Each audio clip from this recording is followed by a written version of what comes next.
we all know Creative Assembly mainly because of their Total War franchise, that I never played because I don't really like RTSs all that much. But hey, they also did Alien Isolation, which might be the best game based on the Alien franchise out there. But here is Viking, Battle for Asgard, developed by Creative Assembly, well obviously, and published by Sega in 2008 in the US and Europe, but not in Japan. And no, it has nothing to do with Viking Wolves of Midgard. Well, at least as far as I know. You are Skarin, a mute Norse warrior that was chosen by goddess Freya to free the world of Midgard from the evil hands of the goddess of Hell called... Hell. So your goal is to get rid of the enemy legions that serve Hell, save your comrade Vikings, build up your forces, and then save the 3 areas in the game: Niflberg, Galcliff, and Ishaholim. Essentially, this is the story, and yes, it's very cliché, even for the time. Sure, that doesn't mean that the game is bad, because the main meat of the game is the gameplay anyway, but when you have a story about Vikings, then I don't understand why Creative Assembly didn't put any real effort in it to make the game stand out way more. Yeah, there are some details here and there about Skarin and his background, the world of Vikings and such, but really they are just fluff and sadly absolutely irrelevant because they never went anywhere. You don't get attached to anybody. Even Skarim himself is a very bland character, mainly because he doesn't say a word, and as a result you won't ever care one bit about him. So just know that you are a good guy, you are gonna kick some ass and save the day. That's about it. But hey, one thing I can say that actually looks quite cool is how the parts of the story are animated like this. Sadly, there are not many of these at all.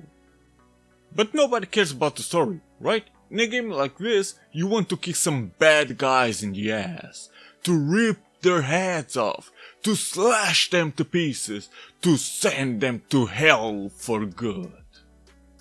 Well, you can praise Odin because that's all you will do in this game. Quite literally all, with no variation. Because of this, Viking Battle of Asgard can become quite monotonous and somewhat boring. Infuriating as well, but I will get to that later. First things first, you start at your main base where you can talk to very few people here. Very few people. Some dialogues will unlock new areas in the map for you to invade and rescue your fellow Vikings, but outside of that, the NPCs have nothing interesting to say. You will have 2 kinds of shops, one where you buy items like maps, increase your health meter or whatever, while the other sells you magic. There is one map from the item shop that will help you find gold anywhere in the region you are currently in.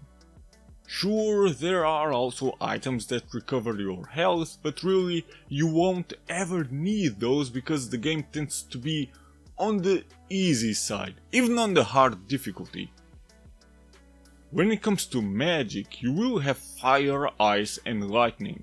The most useful for me was ice because once you hit an enemy with it, his body will freeze and you can one-punch him dead. Or, well, rather one-slash him dead because Skarin uses weapons to fight. So I suggest you get all the gold you can because the ice magic and its upgrades can certainly help you in battle, even though you technically don't need it at all. However, you will need gold to learn new moves in the arena. Go to the arena, this legendary Viking appears and teaches you the move. Well, after you've paid him first. Well, of course. So again, get all the gold you can. Well, or maybe not, because in the end I had a lot of gold that I never used.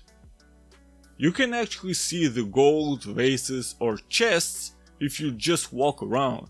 You won't miss most of them because they actually glow lightly, constantly trying to tell you, I'm here, pick me.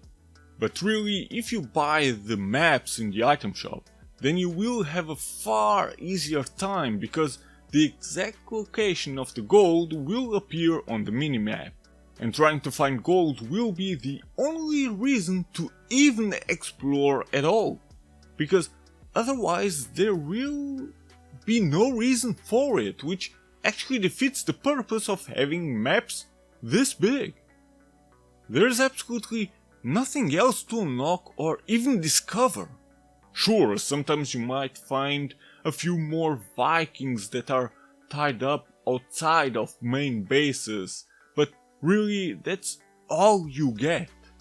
It's really sad that the maps aren't used efficiently. It would have been really nice if they had more to do in them, like quests that don't boil down to defeat some legions or discover interesting relics from the period of Vikings. Because otherwise you will just wander around from point to point, battle legions, rescue Vikings to increase your troops and repeat the same thing over and over again. Yes, this is literally all you do. That's why I said in the beginning that this game will get monotonous and boring after a while. The only thing that can mix up stuff a bit are the massive army versus army battles. And yes, this is why you actually have to rescue Vikings, because you are trying to increase your army as much as possible to attack the enemy. So there is actually a point for why you are rescuing Vikings. These army versus army battles are actually quite fantastic.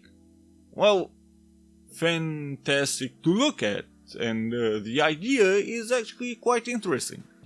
I mean, as soon as the battle starts, you as a player will scream "Charge!" as if you were commanding real troops. It will pump you up, but in reality this is where the game shows its problems. I will get to that later, because first let's address the general battle system, because outside of running around from point to point you will do a lot of fighting. So Skarin uses an axe and a longsword to slash his enemies, and in itself that's quite cool. Especially when he literally splits his enemies in two with some sick moves like these. It's like Creative Assembly wanted to outdo the God of War games that were out by that point, and in a way they did. I mean, just look at this. This is almost Mortal Kombat levels of fatalities. Outside of these fatalities or finishers, you will slash your enemies around that often will attack you in groups. But once you have learned the move to avoid enemy attacks by stepping back like I am doing here, then barely any opponent will ever touch you. Which makes the game too easy, to be honest. Once you perform this move, everything goes into slow motion, so you can appreciate the fact that you dodged the enemy attack. However, there is absolutely no real skill to this, mainly because the timing for dodging successfully is beyond generous. But, well, okay, you don't have to use this move at all, so, well, there's that. You can use 3 types of magic and use items if needed, but I never used any items. Sure, I died a few times, but that was mainly because of my own stupidity. So just don't be stupid like me and you will be good. The battles themselves can be quite fun for a while.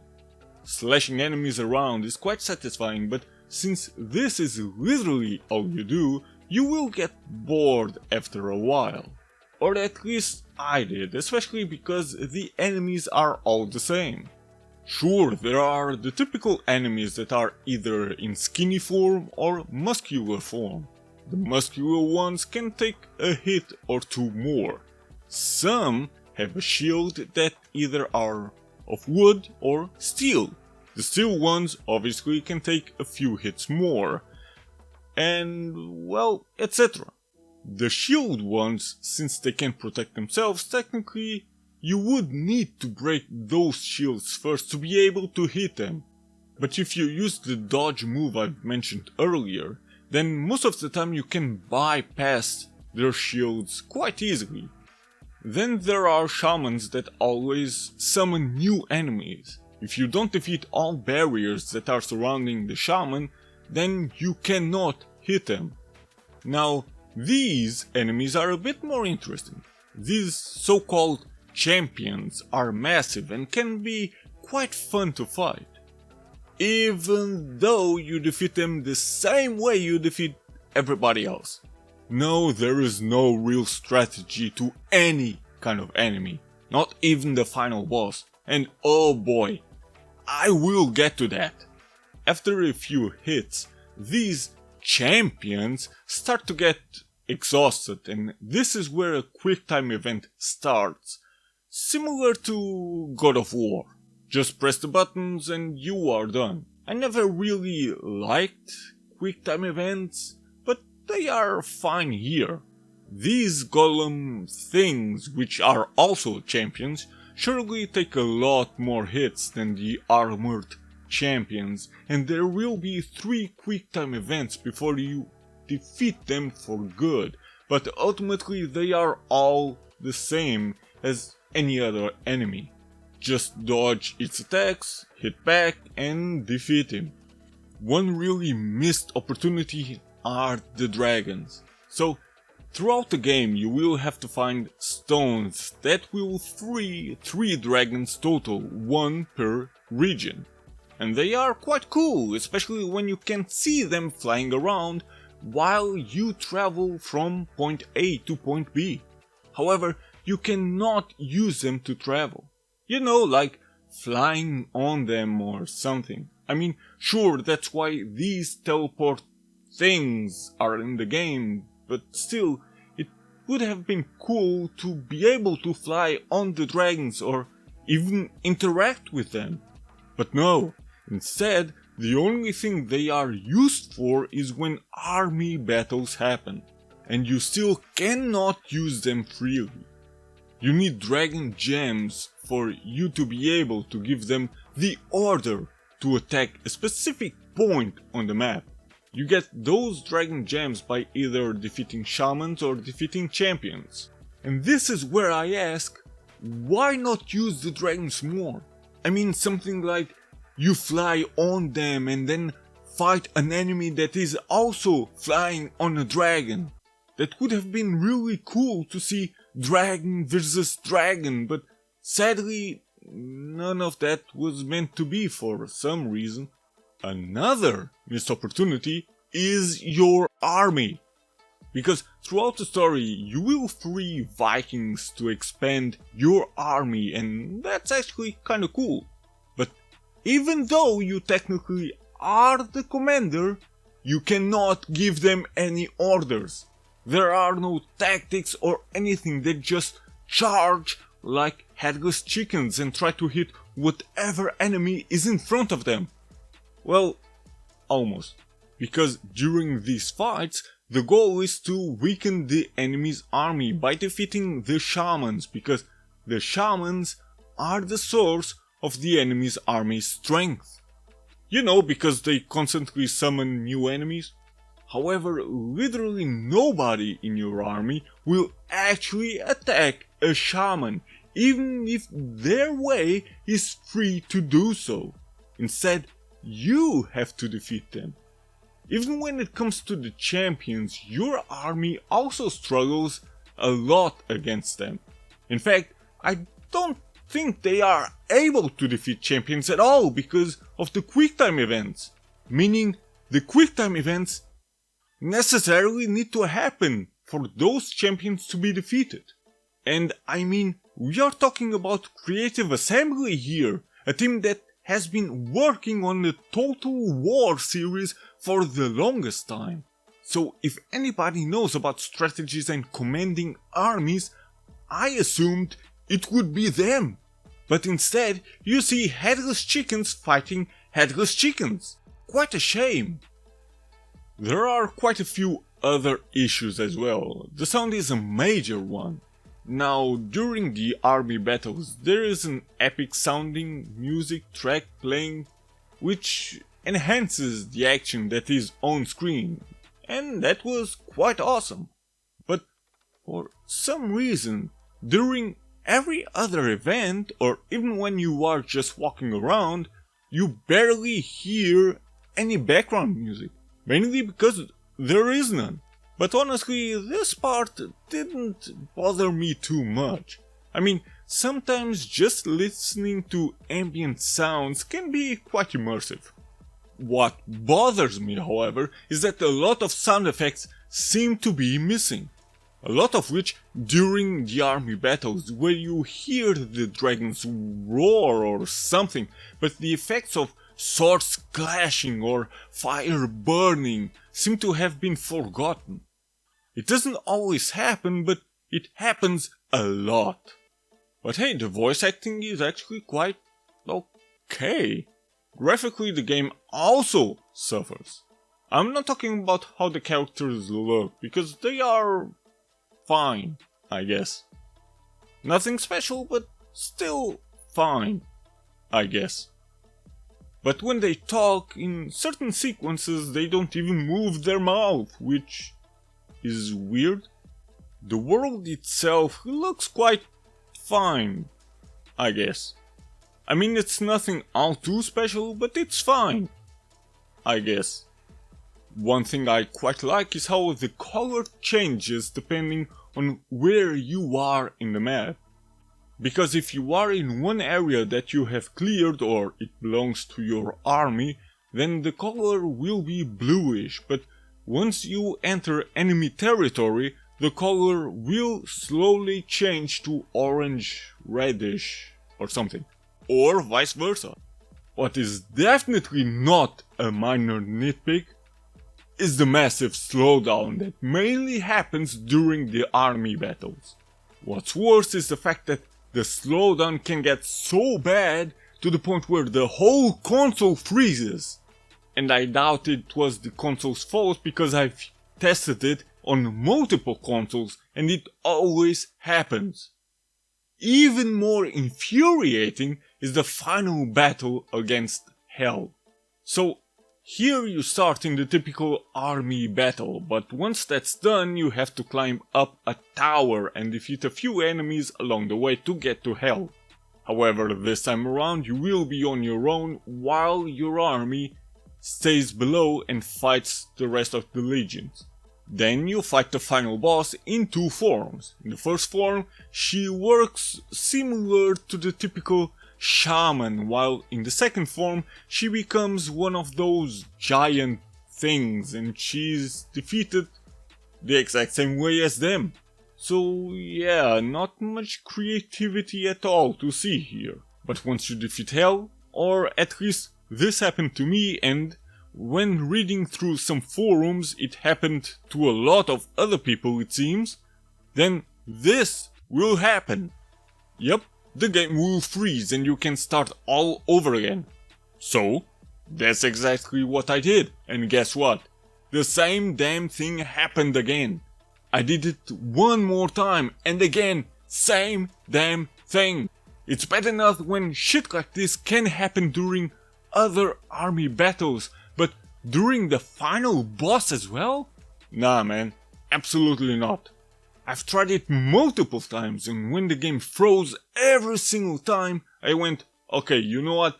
Fuck the shit, I'm gonna watch the ending on YouTube. And after seeing that ending, yeah, just no. Well, at least This was my experience with the game playing it on the PlayStation 3. I don't know if the same issues happen on the Xbox 360 or PC.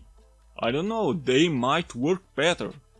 But in the end, Viking Battle of Asgard is a mixed bag, sadly. When it's fun, it's a lot of fun.